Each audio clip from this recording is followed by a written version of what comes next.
आकाश आनंद और सतीश चंद्र मिश्रा बीच चुनाव। मायावती ने 2 फैसलों से चौंकाया, क्या है मायने।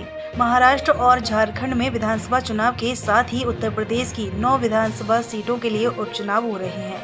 अमूमन उपचुनावों से दूरी बनाने वाली बहुजन समाज पार्टी बसपा ने भी इस बार 9 सीटों के रन में अपने रन बाकुरे उतारे हैं। भाजपा ने मायावती के उत्तराधिकारी आकाश आनंद को झारखंड और महाराष्ट्र जैसे चुनावी राज्यों की जिम्मेदारी दी है। साथ ही यूपी उपचुनाव के लिए 40 स्टार प्रचारकों की भारी भरकम लिस्ट भी जारी कर दी है। आकाश आनंद को चुनावी राज्यों की जिम्मेदारी दिया जाना और स्टार प्रचारकों की लिस्ट में मायावती के बाद नंबर 2 पर सतीश चंद्र मिश्रा का नाम होना, इसके पीछे बसपा की रणनीति क्या है, बात इसे लेकर भी हो रही है।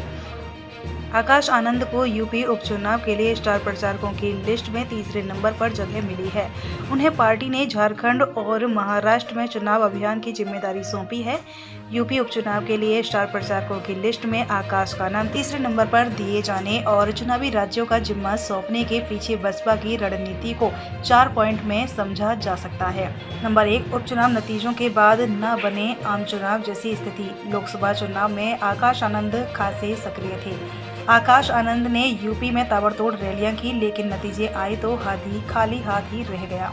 इसे आकाश आनंद की नेतृत्व क्षमता से जोड़ा जाने लगा था, विफलता बताया जाने लगा था। बसपा नहीं चाहती कि उपचुनाव नतीजों के बाद वैसी स्थिति बने। चंद्रशेखर बनाम आकाश आनंद ना हो जाए मुकाबला। यूपी उपचुनाव में एडवोकेट चंद्रशेखर की अगुवाई वाली आजाद समाज पार्टी भी मैदान में है। दलित पॉलिटिक्स की पिच पर बसपा के लिए चुनौती बनी एएसपी की सक्रियता के बीच आकाश आनंद की सक्रियता से मामला चंद्रशेखर बनाम आकाश हो सकता था। बसपा को वैसे भी बहुत पाने की उम्मीद इन उपचुनावों से नहीं है, लेकिन एएसपी के प्रदर्शन से तुलना तो हो ही सकती है। पार्टी कहीं एएसपी से पीछे रही तो उसे चंद्रशेखर के सामने आकाश आनंद की विफलता की तरह भी देखा जा सकता था। अब आकाश प्रचार की कमान संभालेंगे भी तो बसपा के पास यह तर्क होगा कि उनका फोकस महाराष्ट्र और झारखंड के चुनावों पर था।